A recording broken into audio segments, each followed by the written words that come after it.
Guys welcome to my YouTube channel. मैं Abhishek Pandey. NCERT based class 10 का ये वीडियो संख्यांकी ये पार्ट 2 है। पार्ट 1 आपने देख लिया होगा, ये पार्ट 2 है। पार्ट 1 आपने नहीं देखा हो तो प्लेलिस्ट में जाके आप पार्ट 1 आप सब देख सकते हैं। तो ये पार्ट 2 है। चलिए हम लोग चलते हैं सवाल पे। माध्यिका ज्ञात कीजिए। 5, 7, 15, 17, 9, 19, 11 और 17 की माध्यिका ज्ञात कीजिए। तो ये जो आंकड़े लिखे हुए हैं इनको पहले आरोही क्रम में हम लिखेंगे। आरोही क्रम में लिखने पर आरोही क्रम क्या होता है? छोटी सी बड़ी संख्या। आरोही क्रम छोटे से बड़े होता है, छोटी संख्या से बड़ी संख्या। 5, 7, 9, 11, 15, 17, 17, 19 छोटे से बड़ी संख्या। ठीक है, अब हम गिनेंगे इसमें कितने पद हैं। 1, 2, 3, 4, 5, 6, 7, 8। 8 क्या है? 8 ये सम संख्या है। सम संख्या के लिए ये फार्मूला लगेगा माध्यिका निकालने के लिए।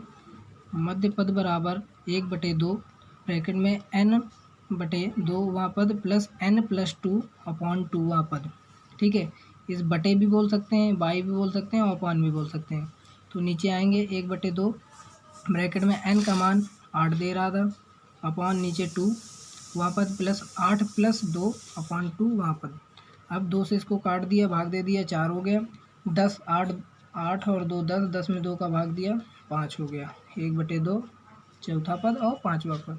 अब हम ये देखेंगे चौथा पद क्या है और पाँचवा पद, इससे हम लोग निकालेंगे चौथा पद। 1, 2, 3, 4 चौथे पद में 11 आ रहा है और पाँचवें पद में 15 आ रहा है।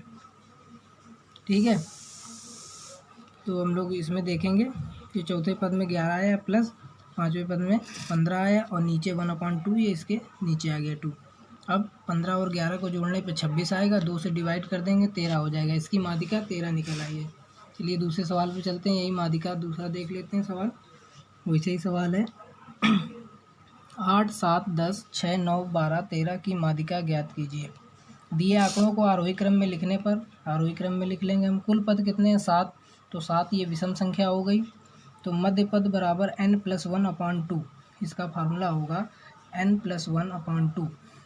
n बराबर 7 दे रहा था, +1 जोड़ने पे 8 हो गया। 8 का 2 से भाग दे दिया, चौथा पद निकल आया। 1, 2, 3, 4 चौथे पद में माध्यिका 9 निकल आई है। ठीक है, तो ये अब माध्यिका आपको समझ में आ गई होगी कैसे निकाला जाता है। चलिए हम दूसरे सवाल पे चलते हैं। ये दूसरा सवाल माध्यिका ज्ञात करने का। 50 छात्रों के विज्ञान में प्राप्तांक निम्नलिखित सारणी में दिए गए हैं। संचयी बारंबारता सारणी बनाकर माध्यिका ज्ञात कीजिए। प्राप्तांक दिए हुए हैं, छात्रों की संख्या दी हुई है। ठीक है, प्राप्तांक लिख लिए, छात्रों की संख्या लिख ली। संचयी बारंबारता आपको निकालनी है। संचयी बारंबारता हमने निकाली, फिर इसके बाद माध्यिका निकालनी। तो संचयी बारंबारता कैसे निकालेंगे? ये 7 है, 7 लिख लिया। 7 में फिर 8 जोड़ेंगे, 15 हो गया। 15 में 18 जोड़ेंगे, 33 हो गया। 33 में 9 जोड़ेंगे, 42 हो गया। 42 में 5 जोड़ेंगे, 47 हो गया। 47 में 3 जोड़ेंगे, 50 हो गया। तो 50 जो आया है पूरा टोटल, ये सम संख्या है। n बराबर 50 अर्थात पदों की संख्या 50। 50 सम संख्या है। तो सम संख्या के लिए फार्मूला यही लगता है 1/2 ब्रैकेट में n/2 वां पद प्लस n+2/2 वां पद। ठीक है, तो 1/2 या 1/2 कुछ भी कह सकते हैं, ब्रैकेट में 50/2 n का मान 50, 50/2 प्लस 50 + 2 15 प्लस 50 + 2/2 या 50 + 2। इसको जोड़ने पे 50 2 52 आया, 2 से भाग दे देंगे 26 आएगा और 50 में 2 का भाग देंगे 25 आएगा। तो 25 + 26 और 2 से भाग दे देंगे। ठीक है, फार्मूला ये था 1/2 25वां पद प्लस 26वां पद, ये इसको काट देंगे। 25 और प्लस ये जोड़ना नहीं था हम लोगों को। 25वां पद प्लस 26वां पद अब निकालेंगे इससे। 25वां पद और 26वां पद 25, अब ये 15 है, 15 के आगे 25 आता है तो इसके बीच में पड़ेगा। ठीक है, तो इसके बीच में 33 आ रहा है, 33 बड़ा होता है 25 से, तो इसके आगे आएंगे 25, तो इसके बीच में ही पड़ेगा। तो बीच में इसके सामने जो आएंगे ये 30 जो लिखा है ये पड़ जाएगा 30 प्लस 26वां पद भी 30 पड़ेगा। ठीक है, 25वां पद भी 30 होगा और 26वां पद भी 30 होगा, क्योंकि 15 के बीच में 15 के आगे पड़ेगा 25, 26, 27 बीच में ही पड़ेगा ना, 15 के आगे 16, 17, 18, तो उसके बीच में पड़ेगा 25, 26। तो बीच में तो अब है नहीं कोई संख्या, तो इसी को ही मानेंगे। इसके सामने क्या है संख्या 30, तो 25 पद भी हमने रख लिया 30 और 26वां पद भी रख लिया 30, बटे 2 कर दिया 60, 30, 30, 60 हो गया, 60 में 2 का भाग दे दिया, 30 हुआ। इसका आंसर 30 आ गया। ये आपको सवाल समझ में आ गया होगा।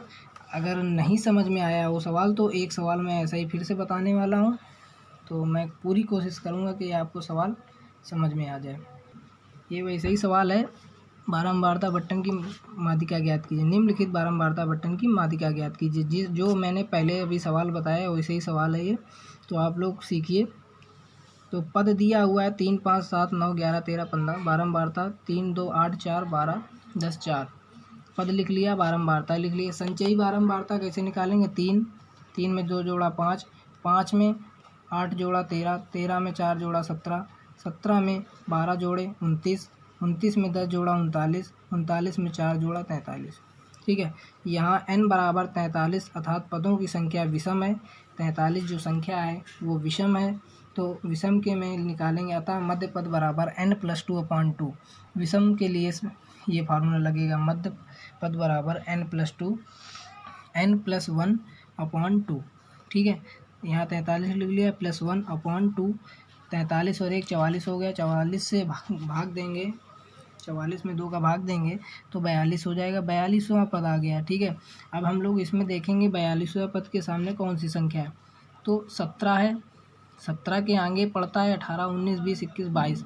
इसके बीच में पड़ेगा, तो बीच में तो अभी यहीं पे आएगा 29 से 22वां पद 17 के आगे पड़ेगा, तो 17 इसके यहाँ पे इसके बीच में 11 है।